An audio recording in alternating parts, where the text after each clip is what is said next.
পদোন্নতি, বেতন বৈষম্যসহ ৯ দফা দাবিতে সচিবালয়ের প্রশাসনিক কর্মকর্তা এবং ব্যক্তিগত কর্মকর্তাদের ৪ ডিসেম্বরের মহাসমাবেশ স্থগিত করেছে কর্মকর্তা কর্মচারী সংযুক্ত পরিষদ। রোববার সচিবালয় কর্মকর্তা কর্মচারী সংযুক্ত পরিষদের নেতাদের সঙ্গে জনপ্রশাসন সচিব, ভূমি সচিব এবং জনপ্রশাসনের এপিডির সঙ্গে বৈঠকের পর সিদ্ধান্ত জানান তারা।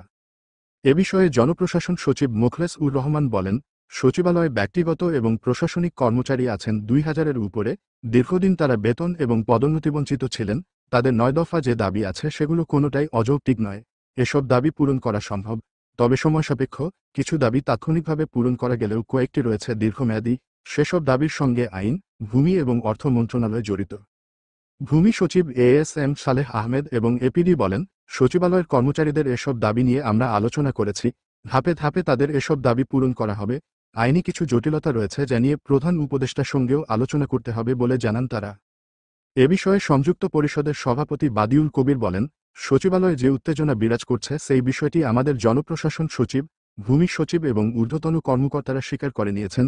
দাবিগুলো পর্যায়ক্রমে আমাদের সঙ্গে আলোচনা করে বাস্তবায়ন করা হবে, তাই আমরা মহাসমাবেশ স্থগিত ঘোষণা করেছি। এর আগে সচিবালয় কর্মকর্তা কর্মচারী সংযুক্ত পরিষদ দীর্ঘদিনের বঞ্চনা ও প্রাপ্যতা বিবেচনায় ৯ দফা দাবি জানান। প্রশাসনিক কর্মকর্তা এবং ব্যক্তিগত কর্মকর্তারা পদোন্নতি, বেতন বৈষম্যসহ ৯ দফা দাবিতে গত বুধবার ও বৃহস্পতিবার দুদিন আন্দোলন করে। এরপর সংগঠন সভাপতি মো. বাদিউল কবির দাবি পূরণ না হলে ৪ ডিসেম্বর মহাসমাবেশের ঘোষণা দেন।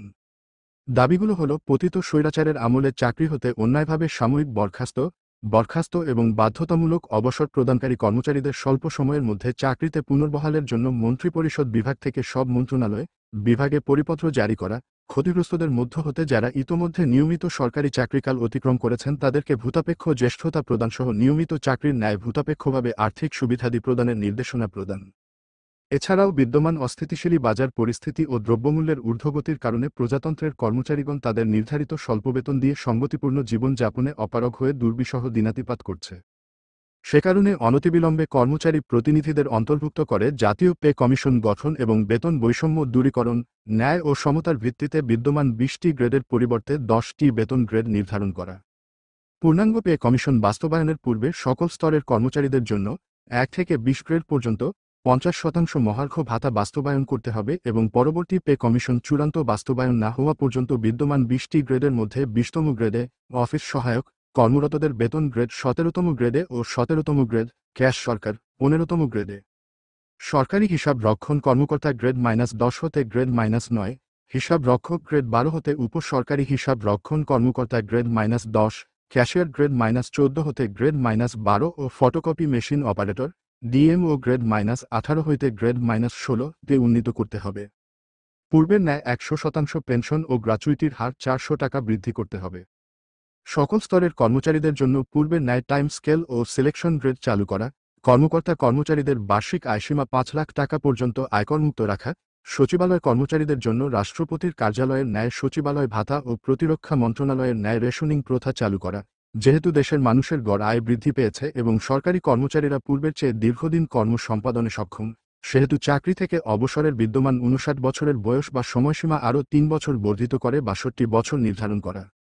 এছাড়া ইতোমধ্যে মাঠ পর্যায়ে কর্মরত কর্মচারীদের পদনাম পরিবর্তিত হয়ে নতুন পদনাম হয়েছে, সে প্রেক্ষিতে সচিবালয় কর্মচারীদের কর্মস্থলের সঙ্গে সঙ্গতিপূর্ণ পদনাম হওয়া আবশ্যক বিধায় নতুন পদনামকরণের প্রস্তাব করা হল। সচিবালয় কর্মচারীদের বিদ্যমান পদনাম পরিবর্তন করে প্রস্তাবিত পদনাম অনুযায়ী আদেশ জারি করা। বাংলাদেশ সচিবালয় কেন্দ্রীয় লাইব্রেরির বিদ্যমান পদসমূহ পরিবর্তন করে প্রস্তাবিত পদে পদনাম পরিবর্তন।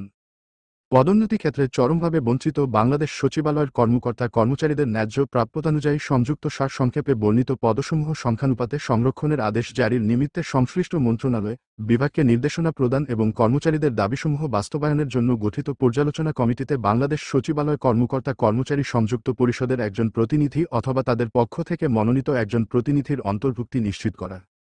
এছাড়াও সব স্তরের কর্মচারীদের পদোন্নতি ক্ষেত্রে বৈষম্য দূরীকরণের জন্য বিদ্যমান নিয়োগবিধিতে বর্ণিত পদোন্নতি মেয়াদ পূর্তিতে স্বয়ংক্রিয় পদোন্নতি বিধান অন্তর্ভুক্ত করতে হবে বলেও তাদের দাবিতে উল্লেখ করা হয়।